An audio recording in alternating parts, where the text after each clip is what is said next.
Lorsque le coup de sifflet final retentit dans le stade de France bondé, Alexandre se précipita vers Lucas et le serra dans une étreinte qui dura bien plus longtemps qu'une simple célébration de victoire. Sous les lumières aveuglantes et les acclamations de la foule, leurs corps tremblants de fatigue et d'émotion se fondirent l'un dans l'autre, comme si le monde entier venait de s'effacer autour d'eux. Le score était de 28-25 en faveur de leur équipe universitaire de rugby, mais ce geste allait bien au-delà du sport. La caméra de la chaîne locale zooma instinctivement sur eux, capturant ce moment où les lèvres de Lucas effleurèrent la joue d'Alexandre dans un baiser discret, pourtant chargé d'une tendresse que personne n'avait jamais soupçonnée. La foule se tut progressivement, puis un murmure grandit. Des cris isolés fusèrent des tribunes. Qu'est-ce que c'est que ça? Des téléphones se levèrent, des flashs crépitèrent. Alexandre sentit son cœur cogner contre sa poitrine comme un tambour de guerre. Il avait 21 ans, étudiant en littérature à la Sorbonne, capitaine de l'équipe, et depuis 6 mois, il vivait un secret qui le rongeait de l'intérieur. Lucas, 19 ans, en ingénierie, son meilleur ami devenu bien plus, lui rendit l'étreinte avec la même intensité. Leurs regards se croisèrent, emplis d'une peur mêlée de libération. Il savait que tout venait de basculer. Au bord du terrain, le professeur Émile Laurent, leur enseignant de philosophie âgé de 45 ans, observait la scène avec une attention particulière. Grand, les cheveux grisonnants coupés courts, il portait son éternel blazer bleu marine. Il avait vu des centaines de matchs, mais jamais un tel silence suivi d'un tel tumulte. Au lieu de s'approcher pour réprimander ou séparer les deux jeunes hommes comme l'aurait fait n'importe quel adulte responsable en apparence, il fit un pas en avant. Sa voix calme s'éleva au-dessus du brouhaha. « Messieurs, restez dignes. Ils viennent de nous offrir la victoire. Laissez-les respirer. » Le ton n'était pas autoritaire, mais protecteur. La foule hésita. Certains applaudirent timidement. D'autres murmurèrent encore. Alexandre relâcha enfin Lucas, mais garda une main sur son épaule. « On l'a fait, » murmura-t-il, la gorge serrée. « On a gagné. » Lucas sourit faiblement, ses yeux verts brillants de larmes contenues. « Oui, et maintenant tout le monde sait. » Ils descendirent du terrain ensemble, entourés de leurs coéquipiers perplexes. Le vestiaire fut un chaos de questions tacites. Personne n'osa parler franchement, mais les regards en disaient long. Alexandre repensait à sa famille à Marseille, à son père ouvrier qui lui avait toujours répété que « les vrais hommes ne pleurent pas et ne s'embrassent pas ». Lucas, lui, pensait à sa mère seule à Paris, qu'il avait élevée dans l'ouverture d'esprit mais qui ignorait encore tout. Le professeur Laurent les rejoignit discrètement dans le couloir menant aux douches. « Vous deux, dans mon bureau demain matin à 8 heures. Pas de panique. On va discuter. » Sa voix était ferme, mais ses yeux trahissaient une compréhension profonde. Alexandre sentit un poids quitter ses épaules pour la première fois depuis des mois. Ce soir-là, dans l'appartement minuscule qu'ils partageaient en secret près de la Bastille, les deux jeunes hommes restèrent silencieux longtemps. Lucas prépara du thé à la menthe, comme toujours après les matchs. « Tu regrettes ?» demanda-t-il enfin. Alexandre secoua la tête. « Non. J'ai juste peur de ce qui va arriver. » Ils s'allongèrent côte à côte sans se toucher, écoutant la ville vibrer dehors. La victoire avait un goût amer et doux à la fois. Le lendemain, les réseaux sociaux explosaient. Des vidéos floues circulaient, deux rugbymen s'embrassent après la finale. Les commentaires étaient partagés entre soutien et haine. Alexandre reçut un message de son père, « Explique-moi ça tout de suite. » Il ne répondit pas. Lucas, lui, appela sa mère qui pleura de joie avant de demander, « Tu es heureux? » Oui, il l'était. Mais le bonheur avait un prix. Au café du coin, leurs amis de l'équipe commencèrent à éviter leurs regards. Le monde avait changé en une nuit. Pourtant, dans ce chaos naissant, la présence silencieuse du professeur Laurent semblait être le seul phare. Il ne les avait pas jugés. Il avait choisi de les protéger. Et cela, pour Alexandre, valait toutes les victoires du monde. Le bureau du professeur Laurent se trouvait au 3e étage du bâtiment de lettres, avec vue sur la cour intérieure de la Sorbonne. Alexandre et Lucas y entrèrent à 8 heures précises, les cheveux encore humides après une nuit agitée. Le professeur les attendait, assis derrière une pile de copies corrigées, une tasse de café noir à la main. « Asseyez-vous, messieurs. » Sa voix était calme, presque paternelle. Il ne posa aucune question sur leur relation. Au lieu de cela, il ouvrit un tiroir et en sortit 2 billets pour un match de rugby professionnel au Stade de France le mois suivant. Cadeau. Pour fêter votre victoire. Et pour vous rappeler que le sport, c'est aussi une affaire de cœur. Alexandre cligna des yeux, surpris. « Monsieur, vous n'allez pas nous sanctionner ?» Le professeur sourit tristement. « Sanctionner quoi? L'amour? J'ai vu trop de jeunes hommes comme vous se briser sous le poids des regards. Moi aussi, à votre âge, j'ai caché qui j'étais. Pendant 20 ans. Jusqu'à ce que je comprenne que le silence tue plus sûrement que la vérité. » Il se leva, marcha jusqu'à la fenêtre. « La direction de l'université m'a déjà contacté. Ils veulent une réunion. Mais je serai là. Avec vous. » Lucas sentit les larmes monter. Personne ne leur avait jamais offert un tel bouclier. Les jours suivants furent un tourbillon. Les entraînements reprirent, mais l'ambiance avait changé. Certains coéquipiers félicitaient encore la victoire, d'autres murmuraient dans les vestiaires. Un soir, après une séance particulièrement tendue, Julien, le pilier de l'équipe, bloqua Alexandre dans le couloir. « C'était quoi ça, sur le terrain? On joue au rugby, pas au théâtre. » Alexandre répondit calmement, « C'était moi. Le vrai moi. Si ça te pose problème, dis-le maintenant. » Julien hésita, puis haussa les épaules. « Je m'en fous. Tant que tu marques des essais. » C'était un début. Chez Lucas, la mère arriva un week-end avec des croissants et des questions. Elle serra Alexandre dans ses bras sans un mot. « Je savais que mon fils brillait pour une raison. » La famille d'Alexandre, en revanche, resta muette. Son père envoya un seul SMS, « Reviens à Marseille. On parle. » Alexandre refusa. Il préférait rester à Paris, avec Lucas, avec ce nouveau monde fragile qu'il construisait. Le professeur Laurent les invita à dîner chez lui, dans un petit appartement du Marais. Là, autour d'un bœuf bourguignon, il raconta son histoire, son premier amour à 20 ans, la peur, le mariage arrangé pour sauver les apparences, le divorce à 40 ans. Vous avez de la chance. La France a changé. Mais pas partout. Soyez prudents, mais soyez libres. Pourtant, la pression montait. Un article parut dans Le Parisien, un baiser gai sur le terrain, le rugby français prêt pour le changement. Des journalistes appelaient. Alexandre refusa toutes les interviews. Lucas, plus ouvert, accepta une courte déclaration, « Nous sommes 2 étudiants qui s'aiment et qui jouent au rugby. » Point final. La nuit, dans leur lit étroit, ils se serraient fort. « Et si on perd tout ?» murmurait Lucas. « On se retrouvera toujours », répondait Alexandre. Le professeur leur envoya un message tardif, « Demain, réunion avec le doyen. Soyez vous-même. » Le sommeil fut long à venir, mais pour la première fois, il ne se sentait plus seul.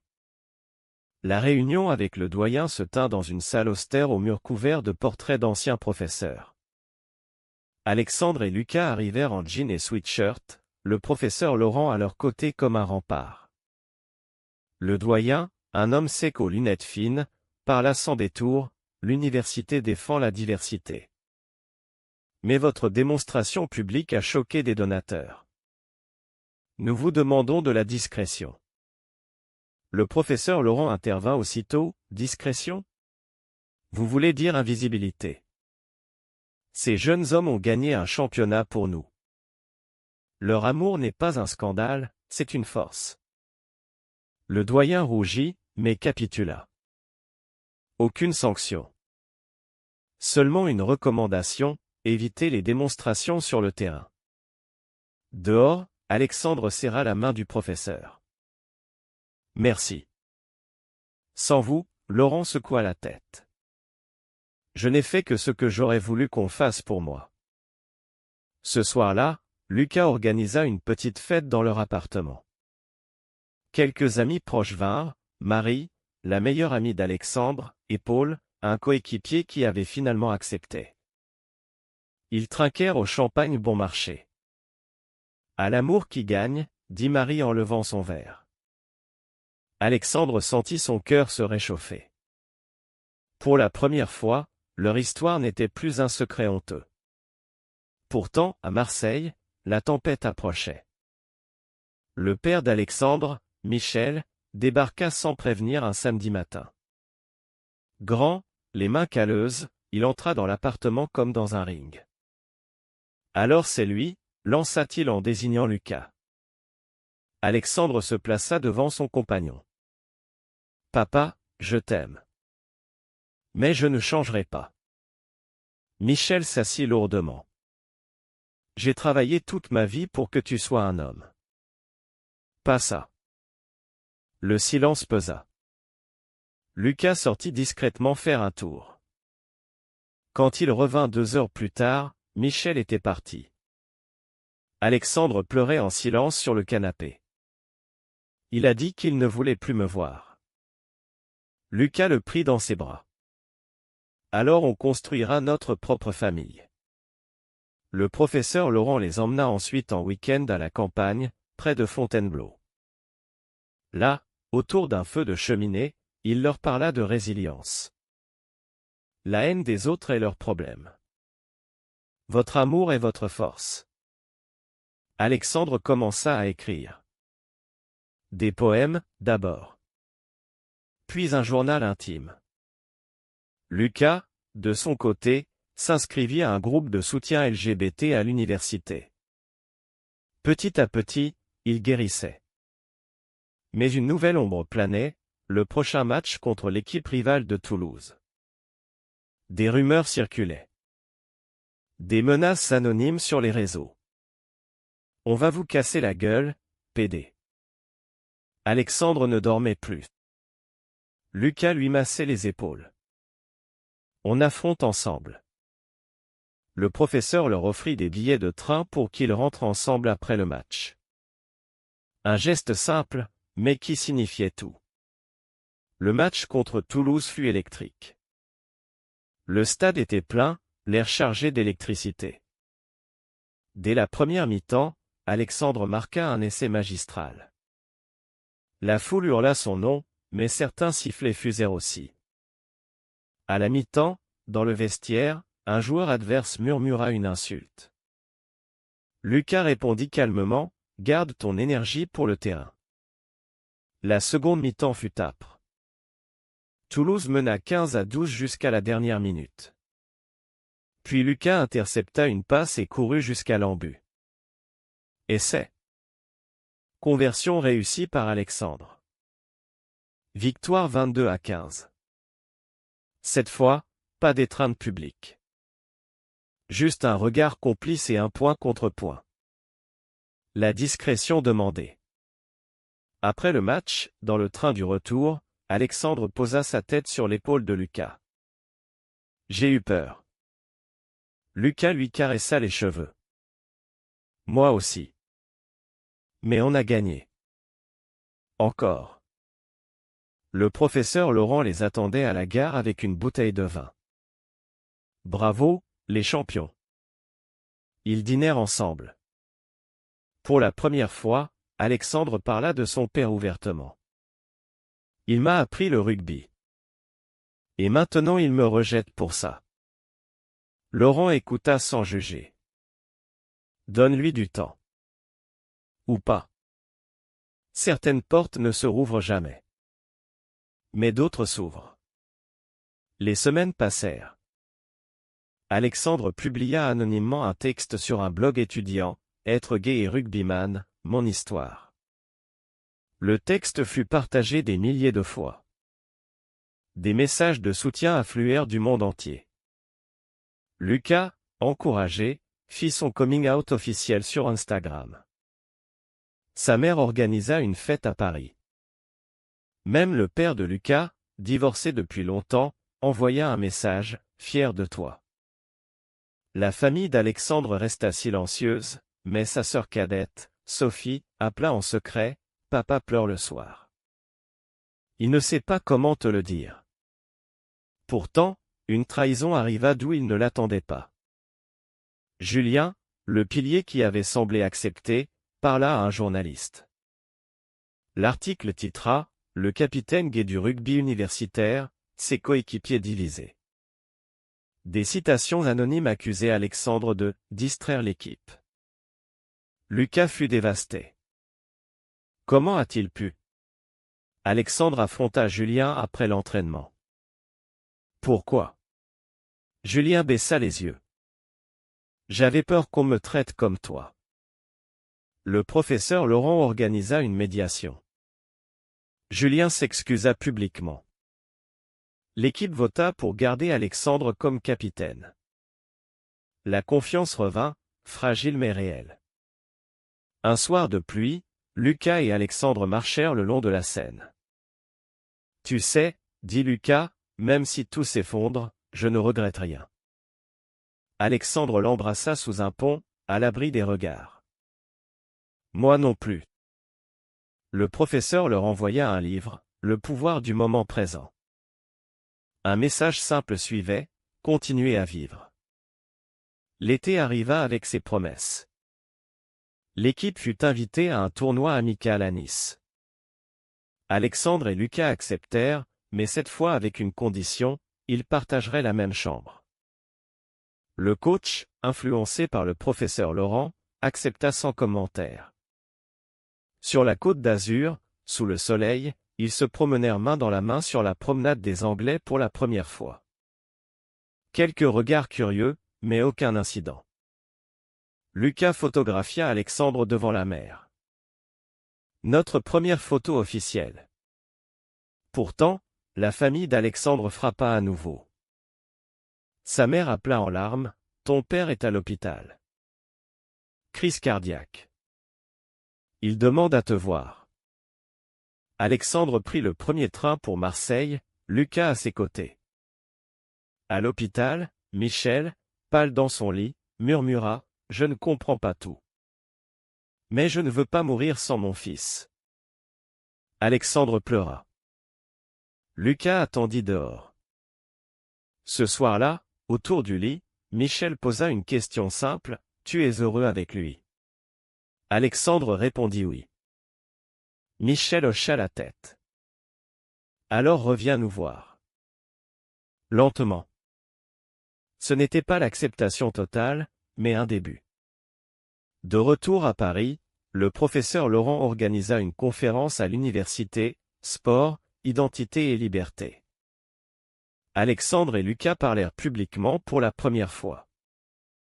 La salle était pleine. Des étudiants applaudirent. Des journalistes filmèrent. Le lendemain, un grand quotidien titra, « Le rugby français change de visage ». Le doyen félicita le professeur. Vous aviez raison. Lucas commença à préparer son master. Alexandre écrivit un recueil de poèmes sur l'amour et le sport. Ils déménagèrent dans un appartement plus grand, avec une vue sur les toits. Le professeur devint un ami régulier, partageant des dîners et des conseils. Un soir, il leur avoua, « Vous m'avez sauvé autant que je vous ai aidé. J'ai enfin osé vivre moi aussi. » Ils trinquèrent. La vie prenait forme. Mais une dernière épreuve approchait, la finale nationale universitaire. La finale nationale se joua à Bordeaux sous un ciel bleu éclatant. L'équipe d'Alexandre affrontait celle de Bordeaux. La tension était palpable. Dans les vestiaires, le professeur Laurent passe à dire un mot, « Jouez avec votre cœur. Le reste suivra ». Le match fut intense. À la mi-temps, 14-14. Dans la seconde période, Lucas fut plaqué violemment. Il se releva, boitant. Alexandre marqua l'essai décisif à la dernière minute. Victoire 21-17. Cette fois, sur le terrain, ils s'étreignirent longuement, sans baiser, mais avec toute la force de leur amour. La foule applaudit. Le professeur, depuis la tribune, leva le pouce. Après la remise des trophées, ils rentrèrent à Paris en train de nuit. Dans le compartiment, Lucas posa sa tête sur l'épaule d'Alexandre. « On a réussi. » Alexandre sourit. « Grâce à toi. » « Grâce à lui. » Le professeur les attendait à la gare avec du champagne. « Vous êtes des exemples. » Les mois suivants furent paisibles. La famille d'Alexandre vint à Paris pour Noël. Michel serra la main de Lucas. Pas de mots forts, mais un regard qui disait tout. Lucas obtint son diplôme avec mention. Alexandre publia son recueil. Aujourd'hui, 3 ans plus tard, ils vivent toujours ensemble. Alexandre entraîne une équipe junior. Lucas travaille dans l'ingénierie durable. Le professeur Laurent, retraité, écrit un livre sur la philosophie de l'amour. Ils se voient souvent. La vie n'est pas parfaite, mais elle est vraie. Est-ce que l'amour véritable peut vaincre tous les préjugés? Vrai ou faux?